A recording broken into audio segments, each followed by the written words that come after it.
आज का चैप्टर है विद्युत धारा का चुंबकीय प्रभाव। इससे पहले हम लोग जान लेते हैं कि चुंबक किसको बोलेंगे, ठीक है ना। What is magnet. देखिए, चुंबक एक लौह अयस्क है जिसका सामान्य सूत्र Fe304 होता है। इसमें आकर्षण और दिशा निर्देशन का गुण पाया जाता है और यही कारण है कि चुंबक को लोड स्टोन भी कहा जाता है। जब किसी लौह पदार्थ को चुंबक के समीप लाया जाता है तो वह अपनी तरफ उन लौह पदार्थों को आकर्षित कर लेता है, ठीक है। और इस आकर्षण के गुण के कारण ही उसे हम चुंबक कहते हैं। देखिए, जब किसी चुंबक को किसी धागे से बांध करके स्वतंत्र रूप से लटका दिया जाता है तो यह पृथ्वी के एक निश्चित दिशा उत्तर और दक्षिण में आकर के रुक जाता है, ठीक है। और इससे हमें पृथ्वी की दिशा की जानकारी प्राप्त होती है। चुंबक का वह भाग जो पृथ्वी के उत्तर दिशा में व्यवस्थित रहता है उसे हम उत्तरी ध्रुव कहते हैं, और जो चुंबक के दक्षिणी दिशा में व्यवस्थित रहता है उसे हम दक्षिणी ध्रुव कहते हैं, अर्थात साउथ पोल, नॉर्थ पोल और साउथ पोल। चुंबक के बहुत सारा प्रकार होता है, घोड़ा चुंबक, नाल चुंबक, ठीक है। कुछ अस्थायी चुंबक होते हैं, कुछ अस्थायी चुंबक होते हैं। अस्थायी चुंबक किसको कहते हैं? जो अपने चुंबकीय विशेषताओं को हमेशा के लिए कायम रखते हैं उसे हम लोग अस्थायी चुंबक कहते हैं। और वैसे पदार्थ जो जिनसे हम लोग विद्युत धारा प्रवाहित करते हैं तब तक उनमें चुंबकीय प्रभाव रहता है, और जैसे ही विद्युत धारा का प्रवाह करना बंद कर देते हैं तो चुंबकीय प्रभाव का गुण भी नष्ट हो जाता है और यह घटना उससे अस्थायी चुंबक बनाती है, ठीक है। देखिए, विद्युत धारा के चुंबकीय प्रभाव किसको बोलेंगे? मान लीजिए क्वेश्चन आपसे पूछता है कि विद्युत धारा का चुंबकीय प्रभाव आखिर है क्या? What is magnetic effect of electric current. जब किसी धारावाही चालक से विद्युत धारा प्रवाहित किया जाता है तो धारावाही चालक के चारों तरफ चुंबकीय क्षेत्र उत्पन्न होता है और यह घटना विद्युत धारा का चुंबकीय प्रभाव कहलाती है। चूंकि जब किसी चालक से हम विद्युत धारा प्रवाहित करते हैं ठीक उसी समय तभी उस चालक के चारों तरफ चुंबकीय क्षेत्र उत्पन्न होता है और यही कारण है कि इसे हम लोग विद्युत धारा का चुंबकीय प्रभाव कहते हैं। इस घटना को सबसे पहले ऑर्स्टेड नामक वैज्ञानिक ने ढूंढा था, अर्थात खोजा था, सन 1820 ईस्वी में, ठीक है।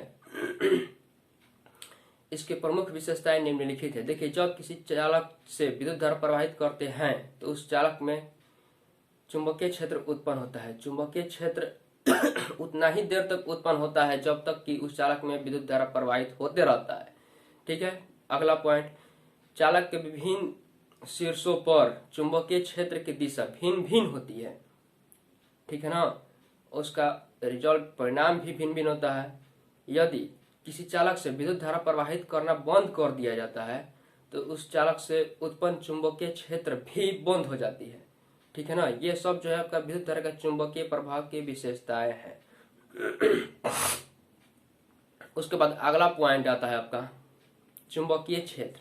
व्हाट इज मैग्नेटिक फील्ड, ठीक है। देखिए, किसी धारावाही चालक का वह अधिकतम दूरी जहां तक चुंबकीय बल का प्रभाव रहता है अर्थात चुंबकीय बल कार्य करता है उसे हम उस चालक का चुंबकीय क्षेत्र कहते हैं।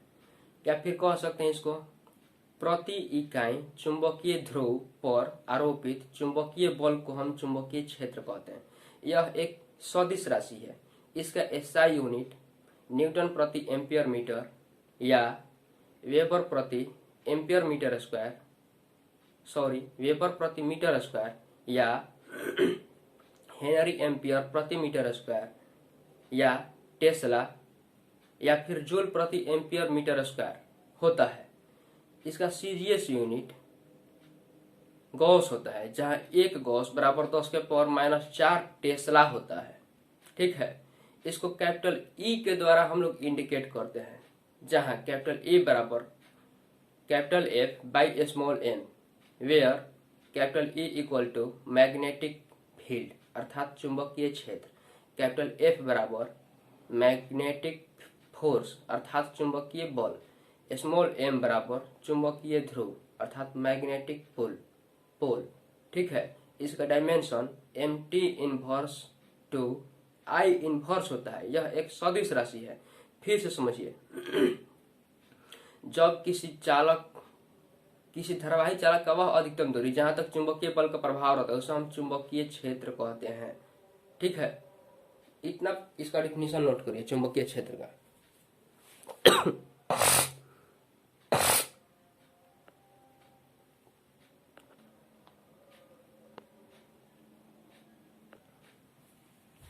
चलिए, उसके बाद आता है आपका मैक्सवेल का दक्षिण हस्त नियम। देखिए, मैक्सवेल नामक वैज्ञानिक ने कहा कि जब हम अपने दाहिने हाथ के मुट्ठी को इस प्रकार कस करके पकड़ लें कि अंगूठे की दिशा में यदि विद्युत धारा प्रवाहित हो रहा है तो हाथ की शेष अंगुलियों में चुंबकीय क्षेत्र उत्पन्न होने को व्यक्त करेंगे। देखिए, मान लीजिए इस दिशा में अंगूठा है, अंगूठे की दिशा में नीचे से ऊपर की तरफ विद्युत धारा प्रवाहित हो रही है तो शेष अंगुलियों की दिशा में चुंबकीय क्षेत्र चारों तरफ उत्पन्न होंगी। इसको हम लोग मैक्सवेल के नियम से भी जानते हैं। इसका देखिए स्ट्रक्चर ये रहा।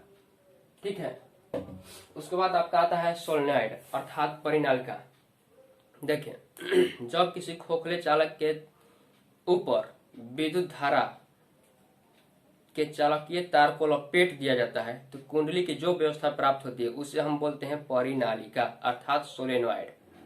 सिंपल से इसका डिफिनीशन है, जब किसी खोखले चालक के ऊपर विद्युत धारा के चालकीय तार को लपेट दिया जाता है तो कुंडली की जो व्यवस्था प्राप्ति होती है उसे हम लोग बोलते हैं परिनालिका। इसका यही रहा स्ट्रक्चर, नोट करिए पहले।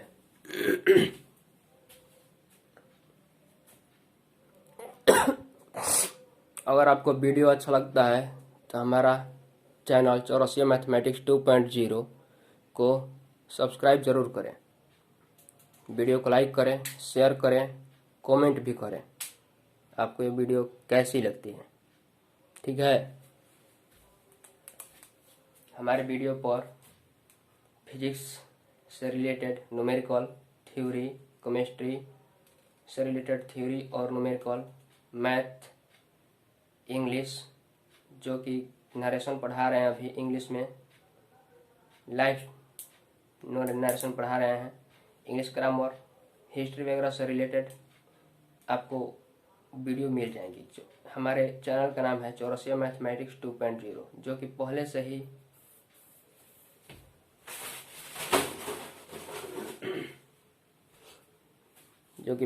ही YouTube पर अपलोड है।